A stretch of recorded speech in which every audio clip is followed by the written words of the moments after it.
সাহিত্যের পথে ইউটিউব চ্যানেলে আপনাদের সকলকে স্বাগত জানাই। আজকে আমাদের নিবেদন উজ্জ্বলদার উপহার।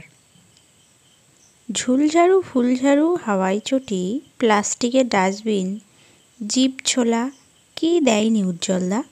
আজকাল এমন অবস্থা হয়েছে যে নেমন্তন্ন বাড়ির নাম শুনলে পাপানের কান্না পায়। কত নিমন্ত্রণ যে ও পাশ কাটিয়ে গেছে তার হিসেব নেই, কিন্তু এর পরও কি রক্ষা আছে? চলুন জেনে নেওয়া যাক। জিনিসটার দিকে চকচকে চোখে তাকিয়ে উজ্জ্বলদা বলল, যাই বলিস পাপান, ঝাঁটার থেকে ভালো উপহার গৃহপ্রবেশে হতেই পারে না। গাদা গুচ্ছের শৌখিন জিনিস দিয়ে কী লাভ? দিবি যখন তখন কাচের জিনিস দেওয়াই ভালো। পাপান তর্ক করল না।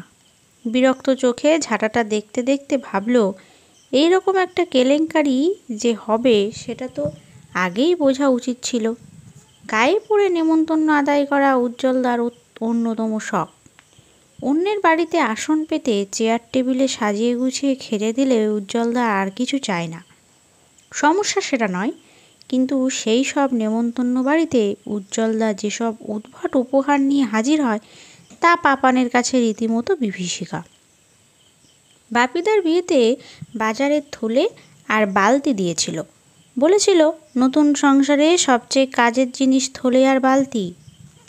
নিতুদির মেয়ের অন্নপ্রাশনে সকলে কত সুন্দর সুন্দর উপহার দিল, নতুন জামা, ভাত খাওয়ার থালা বাসন, পুতুল। উজ্জ্বলদা কী দিল? 4 বোতল ফিনাইল, সঙ্গে লিখে দিল হামাগুড়ি দেওয়া শিশুর প্রথম পছন্দ ঝকঝকে জীবাণুমুক্ত মেঝে। শুভেচ্ছা না বিজ্ঞাপন বোঝা দায়। নির্মলের পৈতের অনুষ্ঠানে নিয়ে হাজির হলো 1 ডজন হ্যাঙ্গার, কিনা পৈতে টাঙাতে দরকার হবে। আরে পৈতে কি সালোয়ার কামিজ যে ডজন ডজন কিনে আলমারিতে ঝুলিয়ে রাখবে? এখন পরিমল স্যারের গৃহপ্রবেশে নিয়ে যাচ্ছে ঝাঁটা। রাগে বিরক্তিতে নিজের গালেই চড় মারতে ইচ্ছা হলো পাপানের। কেন যে আগ বাড়িয়ে আলাপ করাতে গেল পরিমল স্যারের সঙ্গে? এত ভালো সম্পর্ক এবার উপহারের চক্করে খারাপ হবে। পরিমল স্যারেরও বলিহারি, উজ্জ্বলদাকে নেমন্তন্ন না করলে চলছিল না। ঝাঁটাটা রঙিন কাগজে মুড়ে দিলে তাও খানিক সম্মান রক্ষা পেত। উজ্জ্বলদা সে পথেও হাঁটল না। পাপান বোঝানোর চেষ্টা করেছিল, এইভাবে ঢুকবো, ঘেন্না লাগবে না সকলের? উজ্জ্বলদা জেদি গলায় বলছিল, ঘেন্না কেন লাগবে? আমি কি ব্যবহার করা ঝাঁটা দিচ্ছি? দোকান থেকে কেনা একেবারে ব্র্যান্ড নিউ জিনিস, এতে ঘেন্না লাগার কি আছে? এত সহজে ঘেন্না লাগার অভ্যেস থাকলে তো জুতো মোজা কিনতে গেলে গায়ে ফোস্কা পড়বে।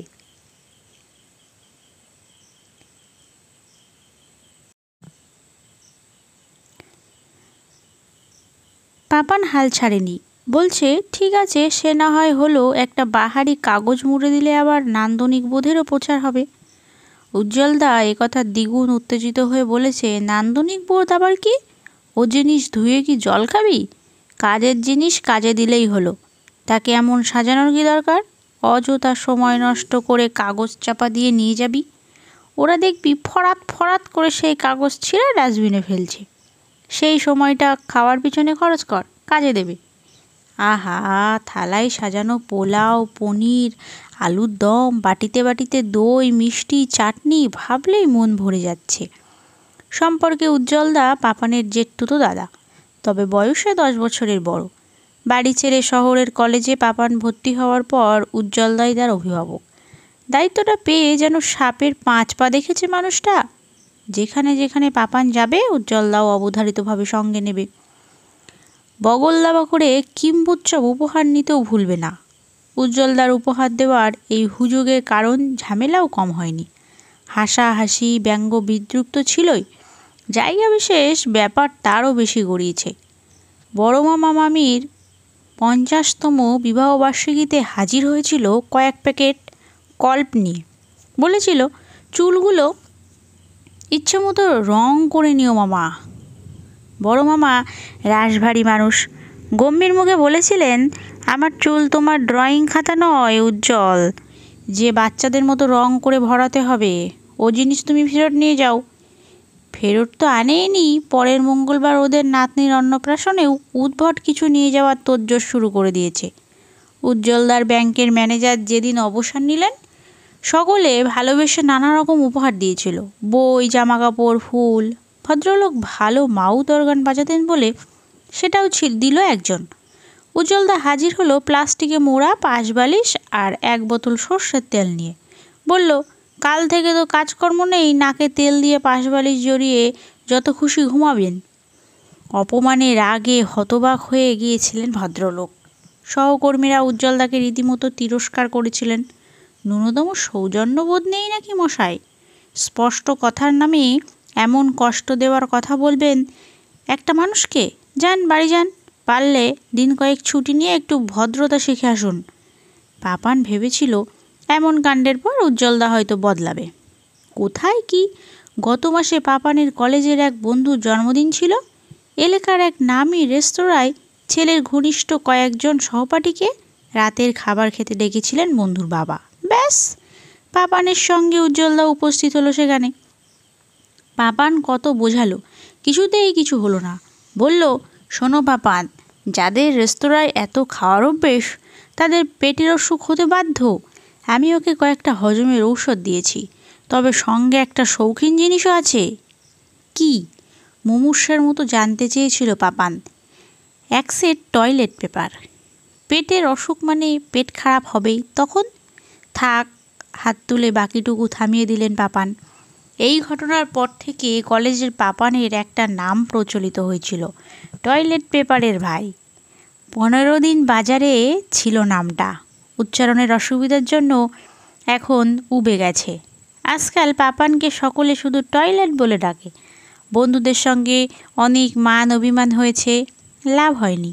সেদিন তো এক জুনিয়রের মুখের সামনে ডেকেই বসলো, টয়লেটদা, পরিমল স্যার তোমাকে ডাকছেন। এই ঘটনার পর পাপান প্রতিজ্ঞা করেছে, যেভাবেই হোক উজ্জ্বলদার উপহারের বাতিক ছাড়াতেই হবে। কিন্তু ছাড়াবে বললেই তো আর ছাড়ানো যায় না। বাতিকের চেয়ে বিষম অসুখ আর নেই। ঝুলঝাড়ু, ফুলঝাড়ু, হাওয়াই চটি, প্লাস্টিকের ডাস্টবিন, জিপ ছোলা, কি দেয়নি উজ্জ্বলদা। আজকাল এমন অবস্থা হয়েছে যে নেমন্তন্ন বাড়ির নাম শুনলে পাপানের কান্না পায়। কত নিমন্ত্রণ যে ও পাশ কাটিয়ে গেছে তার হিসেব নেই। কিন্তু এর পরেও কি রক্ষে আছে? পরিমল স্যারের গৃহপ্রবেশটা যেন একেবারে উল্কাপাতের মতো মাথায় এসে পড়ল। শিক্ষক হলেও পরিমল স্যার বন্ধুর মতো। টয়লেট নাম নিয়ে বন্ধুরা যখন খুব বিরক্ত করত, একদিন স্যারের কাছে কেঁদেই ফেলেছিল পাপান। সব শুনে পরিমল স্যারই ভরসা জুগিয়েছিলেন, বলেছিলেন সব ঠিক করে দেবেন। ঠিক করার বদলে যে বিপদ বাড়িয়ে দেবেন তা তখন আন্দাজও করতে পারেননি পাপান। পরিমল স্যারের বাড়ির সামনে এসে পাপান মরিয়া গলায় শেষ চেষ্টা করলো, ঝাঁটাটা ফেলে দিতে হতো না? গৃহপ্রবেশ তো, বিয়ে বাড়িটা নয়, উপহার না দিলেই বা কি? উজ্জ্বলদা বলল, গৃহপ্রবেশ হলো বাড়ির জন্মদিন। জন্মদিনে বাড়িকে একটা সামান্য উপহার দিতে তো লজ্জা। বলেই ডোরবেলে চাপ দিল। দরজা খুললেন পরিমল স্যারের মা, ঝকঝকে বুদ্ধিদীপ্ত চেহারা। তাদের এগিয়ে দেওয়া ঝাঁটা দুটো এমনভাবে নিলেন যে ফুলের তোড়া নিচ্ছেন। উজ্জ্বলদা নিচু গলায় বলল, দেখলেই কেমন খুশি হয়েছেন। বড় মামু নাতনির অন্নপ্রাশনেও ঝাঁটা দেবো ভাবছি, জম্বেশ হবে। সোফায় বসলেন কাকিমা, বললেন, তোমরা কি খাবে বলো, চা, কফি নাকি শরবত? পাপান কিছু বলার আগে উজ্জ্বলদা শরবত বলে ফেলল। কাকিমা ঘাড় নেড়ে চলে গেলেন। পাপান দেখল গৃহপ্রবেশের নেমন্তন্ন হলেও নিমন্ত্রিত তারা দুজনেই, অন্য কেউ নেই। পরিমল স্যার বললেন, পুজো আগেই হয়ে গিয়েছে, আসলে জায়গা ছোট আসলে, তাই এক এক দিন এক একজনকে ডাকছি। ওদিকে কিছুক্ষণের মধ্যেই ফিরে এলেন কাকিমা। দেখো তো নুন মিষ্টি সব ঠিক আছে না? পাপান অবাক হয়ে দেখলো স্টিলের বাটিতে শরবত। মুখ দেখে মনে হয় উজ্জ্বলদাও ভ্যাবাচাকা খেয়েছে। স্যার অভিযোগের সুরে বললে, এ কি মা, বাড়িতে গ্লাস নেই? কাকিমা একগাল হেসে বলল, ছাড় তো গ্লাস, গরমে তেতে পুড়ে এসেছে, চুমুকে চুমুকে জল খেয়ে প্রাণ জুড়াবে কখন? খাবেই যখন তখন বাটি থেকে খাক। দেখতিস না আগেকার দিনে মানুষ জামবাটিতে দুধ খেত, বাটি থেকে দুধ খাওয়া গেলে শরবত কেন খাওয়া যাবে না শুনি? পরিমল স্যার আর কিছু বললেন না। পাপান দেখল উজ্জ্বলদা থতমত খেয়ে শরবতের বাটির দিকে তাকিয়ে আছে। খাবার টেবিলে এসে উজ্জ্বলদা একেবারে পাথর হয়ে গেল। ছানা বড়া চোখে পাপান দেখল তার সামনে ভাতের থালা রাখলেও উজ্জ্বলদার সামনে গোটা হাঁড়িটাই নামিয়ে দিয়েছেন কাকিমা। হাঁড়ির পাশে তরকারির কড়াই, কড়াইয়ের গা ঘেঁষে বড় কাঁসার গ্লাসে মুগের ডাল, ডাল থেকে মুখ বের করে আসে মাছের মাথা। পরিমল স্যার বললেন, এমনভাবে কেন খেতে দিয়েছ মা, উনি খাবেন কিভাবে? কাকিমা সপ্রতিভ গলায় বললেন, এমনভাবে দিয়েছি মানে? বাসন কি নোংরা? উজ্জ্বল কবজি ডুবিয়ে খেতে পারবে বলে বড় বড় পাত্রে দিলাম, খারাপ করেছি বলো উজ্জ্বল? উজ্জ্বলদা আমতা আমতা করে দেখে পরিমল স্যার নিয়ে বললেন, নোংরা কেন হবে, একটু সাজিয়ে গুছিয়ে দেবে না? হাঁড়িতে ভাত, কড়াইতে তরকারি, গ্লাসে ডাল, এটা কি বাসনের দোকান নাকি?